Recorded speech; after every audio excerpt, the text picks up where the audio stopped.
Possible ছিল না। The one and only Shakib খানের পক্ষে পসিবল। আমি আসলে সিনেমা দেখার পরে একবার দেখেছি, আমি আরও কয়েকবার দেখবো। আমি রীতিমতো ওনার বিশাল আকারের ফ্যান হয়ে গেছি। সো অনেক ভালো অ্যাক্টিং করেছে এবং গানটা অবশ্যই উনি গান তো সুন্দর হবেই, বা শাকিব খানের অ্যাপিয়ারেন্স থাকলে ওটা ডেফিনেটলি অনেক দূর যায়, এটা আবার প্রমাণিত হলো। আমি কিছুই বলবো না, আমার গানে শাকিব খান অ্যাপিয়ার করছে, আমার গানে শাকিব খান ডান্স করেছে, ওনার জন্য গানটা আরও ডাবল ভাবে হিট হয়েছে। এটাকেই আমি দেখছি, এটা আমি আনন্দের সাথে দেখছি যে উনি গানে অ্যাপিয়ার করেছে। আমি যতবার গানটা দেখবো ওনাকে দেখতে পাবে সবাই। সো এটাই তো অনেক আনন্দের না, আমরা শুধু আনন্দটাই দেখি, কারণ দুষ্টু কোকিল লিজা এটা হ্যাপি সং, আমরা সবাই হ্যাপি থাকি।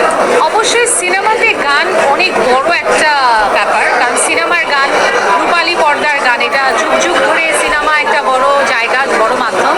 শিল্পীদের জন্য অনেক আনন্দের বিষয় যে গান সিনেমা যত বড় হবে গানগুলো তত বড় আকারে যাবে। আমরা আশা করি যে যদি এটা শুরুই হয়ে থাকে নতুন করে, আবার এই ট্রেন্ডটা চালু হোক, সিনেমার গান আরও অনেক অনেক বেশি বেশি ভালো বড় বড় জায়গায় যাবে।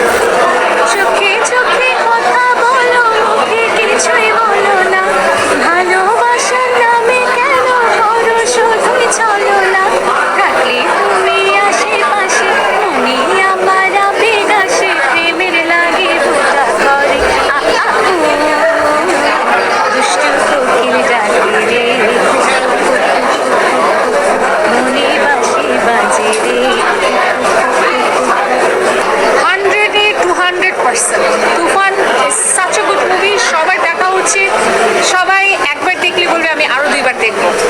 আমি খুব সুন্দর কালকে একটা আমার একটা শেয়ার দিয়ে আমি একটা লেখা লিখেছিলাম যে এইটুকু জীবনে আর কতটুকুই বা চাওয়ার আছে, এইটুকুই তো পাওয়ার ছিল।